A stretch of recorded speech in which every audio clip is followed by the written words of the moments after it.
Welcome to Beyond the Desk Admin Advocates, where we explore what it truly means to be an administrative professional in today's world. I'm Melissa Mahoney, CEO of the International Association of Administrative Professionals. And I'm Rachel Suman, CXO of IAAP. This podcast isn't your typical industry talk. We're here to bring you real conversations, real stories, and real solutions. From AI to self-awareness journeys, we're here to discuss the deep issues that admins face every day. This is Beyond the Desk Admin Advocates. Hey everybody, we are back and we are so excited for season 2 of Beyond the Desk Admin Advocates. Like it's been a minute. It has been a hot minute. It has been a long minute, but a good break that I think we needed and you probably needed too. And we have some really great topics, some topics that you all shared with us that we're very excited. Thank you for submitting, for those of you who submitted ideas for us to talk about and things that you wanted us to hear from us about. There were definitely some themes, so we have pulled those key topics out. And this one sort of came up in the topics, but it's also something that we just talked about sort of kicking off this season based on some of the feedback we heard from last season. And it really is talking all about leadership and why we talk about leadership so much. Why do we talk about it so much? This is one of our favorite topics to talk about. So I think shouldn't be surprising to those of you who are watching or listening to the podcast. No. Or listening to us in general or reading any of the IAAP content. Or meeting us in the hallway. A lot. Yes. But I think it's really important before we dive into that, you and I talked about it, is defining leadership. Like leadership is such, and has been for a while, such a buzzword. And it can get a little, not only ethereal, but also connotative. And people bring whatever they are thinking and feeling and experiencing into that word. So I think we should first address what it is not and then what we think it is. Totally agree. And, you know, there's a societal definition, there's a personal definition of leadership. So your own personal experiences are 1000% influencing your experience and just your knowledge of what you think leadership is. So we're going to define it for what we believe is IAAP's definition of leadership, and then hope that you find your own experiences and your own definition inside of IAAP's definition of leadership. So let's start with society's definition of leadership, and to be like real talk, it's not IAAP's definition. It does not match. It's not aligned. Nobody's surprised by that, but I think leadership, when we hear leadership, we think of it as, or we hear it in the context of formal authority. We hear it in the context of titles. We hear it in the context of the corner office or something like that. What else am I missing? Or, just power, money, profitability. Success is really equated in our society with success, and quote unquote successful leaders are often equated with, how much profit we make, or how many people do we supervise, or, what is my title? Is it vice president of blah, blah, blah, blah? Or am I the C-suite of something? Or am I, leading a group of people? And that's a very narrow definition of leadership that really doesn't touch on any of the things that we define leadership as. Which is more about competency, behaviors, the person you're being, the human side of, interactions and influence and experiences that we have day in and day out. It's very different than, I think, how general society views, quote unquote, leadership. Yeah. And I would even venture as far as to say that definition of leadership is a dangerous one, because we start to view leadership through that lens. And if we don't have the title, the power, the success, the money, the fill in the blank, then we are not leaders. And that's where it really does become dangerous. And we get into some sticky situations where, as you talked about the competencies, and we'll talk about what we do define it as, we miss opportunities. We miss choices that we have to be leaders because we may not have the adjective that we were discussing. 100%. So let's dig in a little bit deeper into the IWP definition of leadership, let's talk about what some of those competencies Perfect. are, some of those behaviors. We've talked, I think we had at least 4 episodes, maybe more, last season that really revolved around these leadership competencies. But I do think the reason that we wanted to start here is because often admins do not think of themselves as leaders because we're living inside of that societal definition or even our experience of leadership, which generally speaking, our experience is a teacher, a parent, someone who is in a position of authority. And while those are not bad influential people in our lives, it's a very narrow definition of leadership. So that is where we find a lot of administrative professionals put themselves when they're thinking about leadership. So they are excluding themselves from being a leader or considering themselves a leader. Truthfully, you're excluding yourself from the responsibility of leadership, which we will get to when we start talking about competencies. But that is not an accusation. That is truly how this environment and society and corporate America, I think, especially, Mhm. and that can transfer to some respects to an international audience as well. But very specifically in corporate America, we really have created an ecosystem where if you don't have the quote unquote title or corner office or all of the things that we've assigned to leadership success, you aren't. You are excused from leadership by design. Mhm.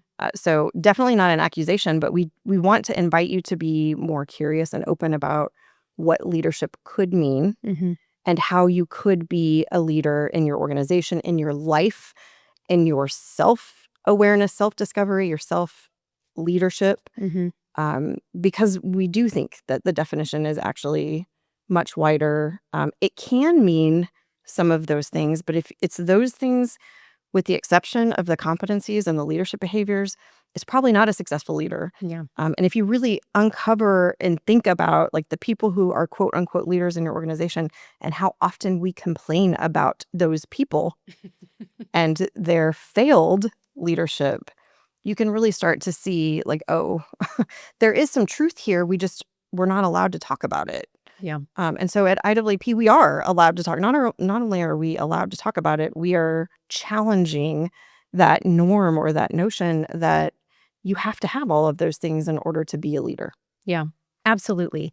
And as we get into the competencies, I think it's really important for us to note that we do not believe that leadership is generic. While there are foundational competencies that we are going to talk about, that we believe that anybody who is a great leader, if I can use that adjective, has, you have to figure out what leadership looks like for you in your role, whether it's within IAAP, within your organization, within your community, within your family, within like these are transformational, transferable competencies that we're going to talk about. So I just want to make sure that we highlight that this is not a checkbox list of like, if I have all these, I'm this amazing leader. You have to figure out how that shows up for you in those spaces and even in various situations. So without further ado, let's dive into some of the competencies that we're talking about. Let's do it.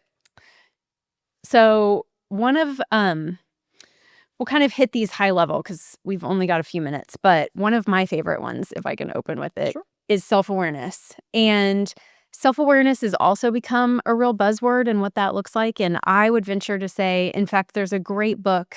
I talk about it a lot and I don't get any kind of kickback. I just happen to love it. But it's called Insight, and it's got the data around self-awareness. And I don't remember the statistic off the top of my head, but it's like 80-some% of people believe they're self-aware, but based on their research, it's actually like 20-some% of people. So it's ironic that people think they're self-aware about being self-aware and they're not actually self-aware. So there's a lot that goes into self-awareness, but it really is a combination of recognizing yourself and reflecting in that, and also taking into account how other people experience you and the impact that you have on other people. And highly self-aware people, that is I don't think we can overstate how important that is as a leadership competency. Agree. And I think, a big component of self-awareness is the ability to be truly reflective.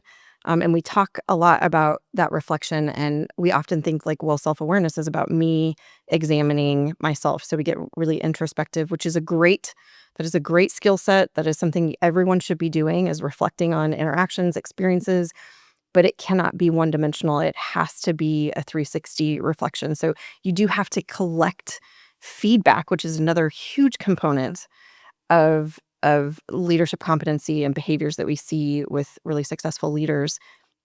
Really inviting feedback from others and understanding how to filter that feedback, use it to your advantage, um, and how that is connected to self-awareness and the way that we discover our own experiences and how people experience us, I think, is a big part of that leadership competency. And the other, I think, very connected competency here is empathy, which is, again, another buzzword that we keep hearing folks talk about, but it's such a critical component of true leadership behavior to exhibit empathy. And it's not an easy one to access all of the time because it does require you to step outside of your context, step outside of your experiences, step outside of all the things that you feel and begin to really get curious about other people's experiences and other people's context, which is very different than it can be very different than our own experience. And so that invitation and curiosity, I mentioned it, is another competency. The real, I think, foundational piece to this is curiosity and being open to exploring some of these things. So when we get comfortable, we get really closed off. It's harder to access empathy because we tend to seek out people who align, agree, who make us feel more comfortable, who validate our thoughts, beliefs, behaviors. And what we're actually challenging you to do is find folks who maybe disagree, or have a vastly different experience than you do, a different context, a different cultural background. That really does allow you to access some of these things that we're talking about, and allows you to approach situations, conflict. Um, these competencies really do show up in everyday life. This isn't just in your workplace. As Rachel mentioned, this can be in your family dynamic, in your home, in the grocery store, in the places that you visit in your day-to-day life. These competencies of behaviors show up everywhere you go. It's not a switch you turn on and off. It's like once the light switch has been turned on, you cannot turn it back off. Yeah. One of my favorite quotes, which is often attributed to Ted Lasso, for those of you who are Ted Lasso fans, like Mel and I are, but it's actually Walt Whitman who said it. Ted Lasso was quoting Walt Whitman. It says, "Be curious, not judgmental," and that is one of my favorite quotes because it's so true. When you start creating your own narrative, that's when you get in trouble. But I think the last competency that we'll highlight before we really dive into talking about why we talk about it so much, ad nauseum maybe, but there's a reason. Is emotional intelligence. And I don't think we can understate how connected these all are. Like, emotional intelligence is a natural outpouring of self-awareness, and empathy, I think, is a natural outpouring, and feedback is like they all are just so beautifully interconnected with each other. But really, emotional intelligence, recognizing your own emotions, your own triggers, the ways that you show up, and then also recognizing how other people's emotions are playing into situations and how to help not own that, but maybe navigate those emotions are an absolutely essential part of great leadership.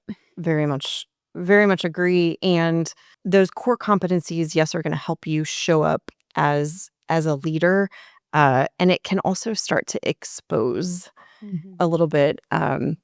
When I talked about the light switch, some of that experience can be quite jarring, because once the light turns on, you start to see and examine all of the places where leadership is not true leadership in behavior and competencies, like what we're talking about. All of the places where it is not. And some of those are not surprising. Like I said, I think a lot of folks complain about the lack of leadership or a terrible boss that they have in their workplace. And that boss is a leader in the work environment, whether they are behaving in alignment with these competencies or not. Or they're managing versus leading, which is it's a separate podcast. Absolutely, yes. And so I do want to reiterate, I think at the core of IAAP's philosophy around leadership, it is responsibility. So there is no excuse. There's no reason why everyone on this planet cannot exhibit leadership competencies. And these are very learnable, achievable skills and competencies that everyone can have. And yes, it's a personal journey, and how they show up in your space, in your world, is going to differ from person to person. But the behaviors and competencies, you can absolutely learn them no matter who you are, what position you're in. So that responsibility and personal accountability that we have to ourselves and to one another, no one is excused from that in IAAP's definition and philosophy of leadership. Yep, absolutely. And it is a choice, 100%, like you said. So why do we talk about it so much? We just talked about what it looks like, how IAAP views it. Why do we feel like it is so important for the admin profession to talk about this? I know the answer, but I'm just curious. Well, thank you for that question, Rachel. I mean, I think there are several answers to that question, but one of the things that you and I have talked about consistently that shows up with our community and when we're talking to administrative professionals is this idea of, is this a job for me, or is this a career choice? Is this a true legitimate career path?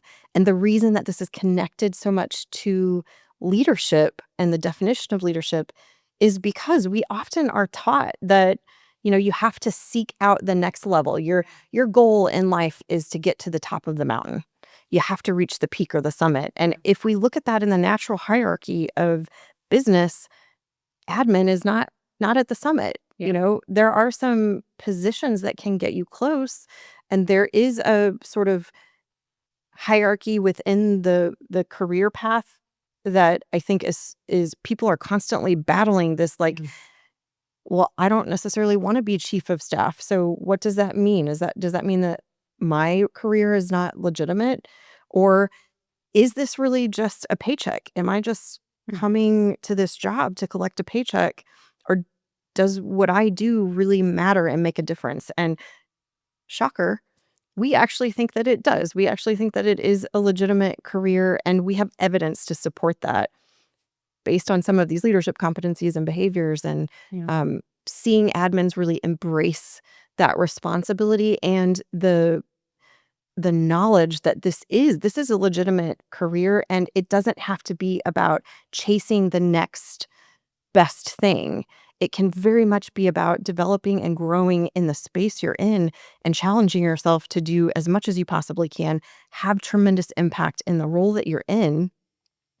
And that could look like a promotion at some point, or, expanding your role and your capacity, but it doesn't have to come with all the natural, do I have a new title, and do I have a new fancy office, or where am I positioned on the hierarchy of the org chart? Yeah. It very much can be a legitimate career as an administrative professional. And it's really interesting, 100% yes. And I think it's really important for us to note, like, you and I both started at IAAP as administrative professionals. That was our journey. And we both have C-suite titles now, which is also part of our journey. But we have said multiple times we would absolutely serve in an administrative role again if the opportunity presented itself. And I think that's really important, because deconstructing that ladder that you're talking about is the key to recognizing your value. I have to say that again. That just came out, but I think it's really important. Like, deconstructing that ladder really is the key to recognizing your value, because if you don't recognize your value, if you don't recognize that this is a career, whether you stay in the administrative profession or not is not what we're talking about. Some of you will leave the profession to do other things, like you and I have done. Some of you will stay in the profession and expand roles, get new titles, whatever that looks like. But unless and until you recognize the value that you bring yourself, not because blah, blah, blah, but yourself, then it's tough for other people to take you seriously, to recognize you in that leadership space and recognize the opportunity for you to grow and expand, whether that's up, quote unquote, out, whatever that looks like for you.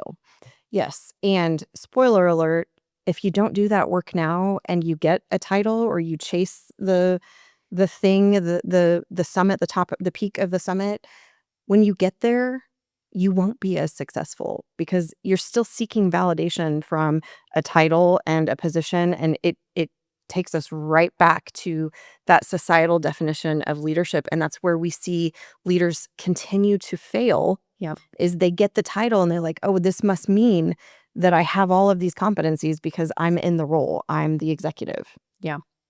And I'm a pretty confident I am pretty confident that I am a better executive because I was an administrative professional. I know that. I will not. Yes. I was going to say, I'll not speak for you, but I'm fairly confident you would say the same. Like that's why we're talking about leadership, because these are foundational skills wherever your role takes you that will serve you in the future. So it now and in the future. So don't wait for it. Don't think that you'll do that when you get a title change or when this happens. Like, now is the time. Yes. And if you do it now, it doesn't matter where you go in the future, you will find success. And we hope that you become a true advocate. The reason we are so fierce in our advocacy for admins is because we've been in the seat. Mhm. We did the work when we were in the administrative role and continue to do that work. I continue to learn something new every day about gaps in my leadership competencies, Mhm. spaces where I need to be more curious, decision making. There's so many things that I continue to learn, but because I learned what I did as an admin, I'm so much more open and curious to learn those things now as an executive. Yeah. And so if you do go on to do something different, whether that is becoming someone in the C-suite or changing career paths completely, if you go into a medical field or you bring that experience and that knowledge with you, and it does impact how you experience other people in the workplace. Yeah. It has a huge, tremendous impact on culture and organizational culture. Yeah, absolutely. Are you getting the hint that, like, we care about this a lot? Like, a lot, a If lot? you're new to us, then that might be news. But if you know us, then you know that that is true. So I think besides the career versus a job, which we have hopefully convinced you that this is not only a viable career choice, but it is a wonderful career Mhm. opportunity and pathway. And before we move on, I do want to say it is not for everyone. Yes. So I think another sort of misnomer is that it's an unskilled job and anyone can walk into the role and figure it out. Mhm. And that is absolutely. And that's how many of us did it, Yes. quite honestly. And there are a lot of folks who do that and walk into the role and they're like, oh my gosh, Mhm. this is not for me. And that is fair because it isn't for everyone. It does take a certain skill set and the ability to navigate a lot of organizational culture. And it's such a centerpiece role that interfaces with all aspects of business. There are a lot of people who don't align to that, who don't want all of that responsibility in the workplace, especially when that responsibility doesn't often come with the recognition that it deserves inside of the workplace. So Yeah. it is a viable career path. We want to highlight that for everyone and anyone who's considering it. And do your research because it really truly is not for everyone. It is a very skilled role. Yeah, absolutely. So let's talk a little bit about unlock, the some of the keys to growth and what some of those opportunities might look like for you. So we're talking here about like specific takeaways or things that you could start to do to start to access some of these competencies. I love that. Absolutely. One of the things that I find really most beneficial, and I say most beneficial recognizing that it's not easy. So I'm prefacing what I'm about to say with that. But if you can go on a little bit of a listening tour to gain 360 feedback from people in your space, whether that's a direct supervisor, peers, your family, people in your community, whatever your fear looks like, really go on a listening tour, craft some really intentional questions to get a glimpse into how you are impacting your behaviors, how you are showing up, are impacting those around you. You'll have to be strategic about this because there are, we're both moms. Moms will be like, "Oh my God, you're amazing. No, of course. Why would you ask questions?" Some of you don't have a mom like that. Some of you do. But pick people who will really give it to you straight, who will give you the tough things for you to hear. But that is really like if you can access that.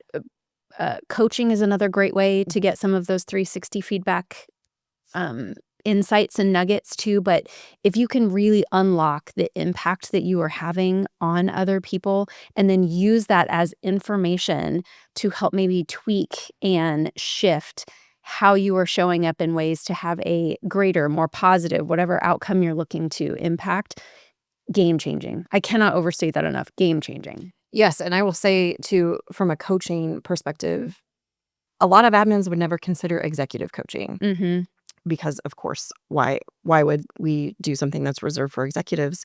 And I will tell you, executive coaches for an administrative professional can be game changing. Yeah. And I will asterisk that with we know some great coaches who understand the profession, Mm-hmm. understand the opportunity and ability for partnership and the impact that admin executive partnering Mm-hmm. can have organizationally. Those executive coaches can be game changing for admins. But I also disclaim that with there are a lot of people out there that are operating in that box Yeah. of society's definition of leadership, and those executive coaches probably don't even understand Mm-hmm. the profession and the impact it can have. So you have to be careful in that space. But I also would invite everyone to explore Mm-hmm. what coaching looks like and what it can be. Don't approach coaching from a space of this is not accessible to me Mm-hmm. because it doesn't have the right title, or Mm-hmm. this is targeting an audience that doesn't refer to me. Think of it in IAAP's philosophy and definition of leadership. And I'll tell you, in that first interview session that you do with a coach to explore, you'll be able to tell Mm-hmm. if they understand who you are and what you do and the value you bring to your profession. Mm-hmm. But don't discredit executive coaching as an admin. It can definitely be game changing. Message us for some names. Yes, we have lots of We'll references. share some.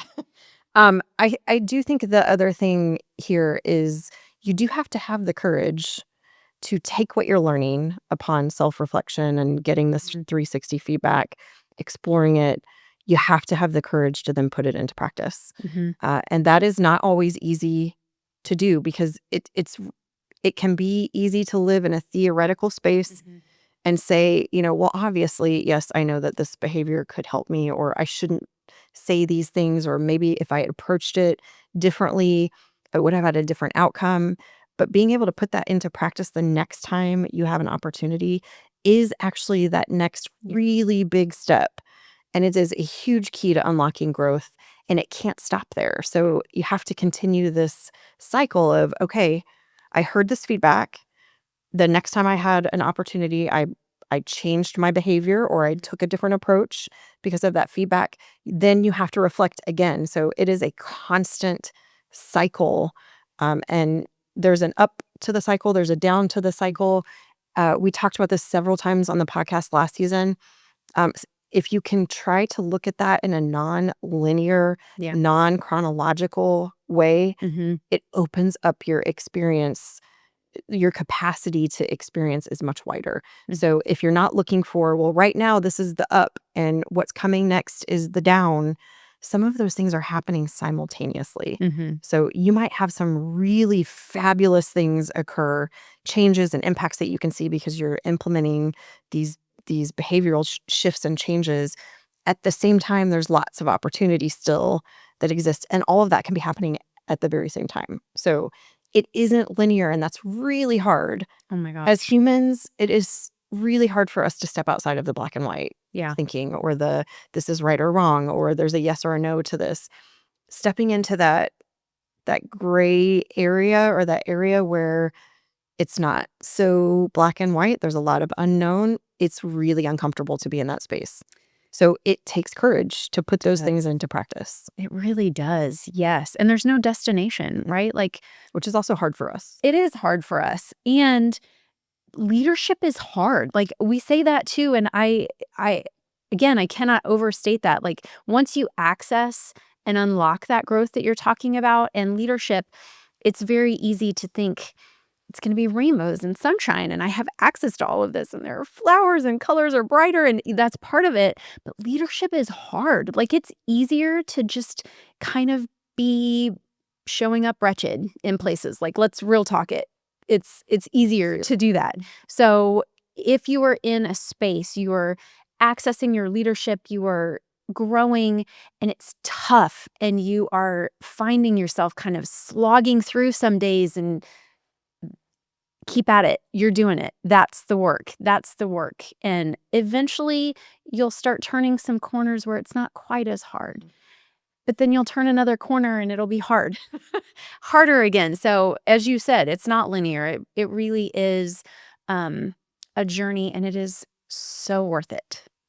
So worth it. I was going to say that is a beautiful segue to, I think, our wrap to this conversation, which is why. Why, if it is so hard and challenging and doesn't necessarily feel comfortable and warm and fuzzy, why do we do this? Yeah. And, the first thing I will say is the reward is tremendous. Mm-hmm. So yes, it's constantly challenging. And that's why we're challenging you to think about this nonlinear, because yes, it's constantly, the challenge never goes away. Yeah. Leadership is hard. Leadership as we define it is hard, Mm-hmm. but the reward, which is happening all at the same time as the challenges and the opportunities show up, the reward is so great. Mm-hmm. To access another human experience the way you can when you really exhibit these leadership behaviors. It is life changing. Yeah. The reward is great. So there is a reason why we do this that is a very personal, rewarding experience. But the second reason is because of the impact that we have. Mm-hmm. So the reward is great. And think about the number of people or experiences or cultures that admins truly have the ability to influence and impact. That's the other reason why this leadership it's a non-negotiable for us in the administrative space. Mm-hmm. That IAAP has decided, rightfully so, that administrative professionals cannot be successful without leadership, because we have a unique ability Mm-hmm. to impact business in a way that no other role or position does. Yeah. As I mentioned earlier, we interface, we're sort of at the center of the ecosystem Mm-hmm. inside of an organization. And let's just real talk it, the backbone of an organization is such a tired, played out description of the profession, because it isn't the backbone. Mm-mm. It's not holding people up. It's really operating at the center of the business environment. It is holding on to an ecosystem that can have the ability to influence culture tremendously. And this is the way we do that. Yeah. This is the way we create organizational change and impact. Like a wheel spoke. We kind of think of it like a wheel spoke and then kind of goes out from there. And I agree. And as you said, we believe it's even more impactful leadership in the admin space versus some of those more quote unquote traditional leadership roles that we talked about with the titles and we often look at those as impactful spaces, and they are in their own right. I don't want to diminish that. And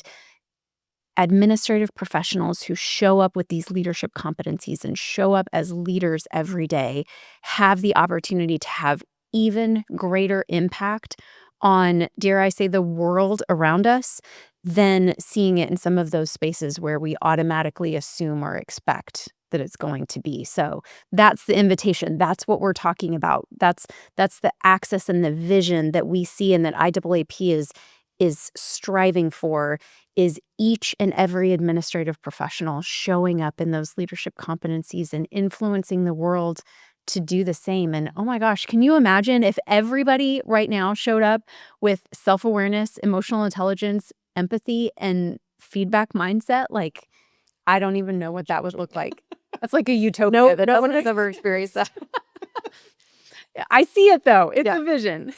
We do, and we believe it is absolutely achievable, attainable. We wouldn't be preaching the way we do about leadership if we didn't believe that if we didn't know. Yeah. I mean, we've seen this happen. We've seen it in action. It is contagious in a good Mhm. way. Mm-hmm. So the more that we can exhibit these competencies as administrative professionals, the more people are like, I want what I want what they have. Mm-hmm. What's happening in their space? Mm-hmm. And so that's the goal here, is that we become influencers and agents of change inside of organizations. But that starts here. It starts with us. It's not looking at, the external factors and, who is or isn't validating your role. Mm-hmm. There's a time and a place to examine that, but it has to start here. It Yeah. has to start at your core with you and your leadership responsibility. Yeah, absolutely. Thank you for this conversation today. Of course, it's So our have favorite loved it. subject. Way to kick off season Not 2. every single. I mean, I cannot promise that we will not talk about leadership in every single podcast. Oh no, please don't promise But the that. focus of every single podcast episode is not going to be leadership. We opened with this for a reason, to sort of Yeah. get it on the table, make sure that everyone was clear about our definition. So as we do start referencing leadership and admins, there's no confusion about what we mean, because I believe every single one of you is a leader. Yes. Same. We will see y'all in episode 2. Yes. Thanks. Thanks.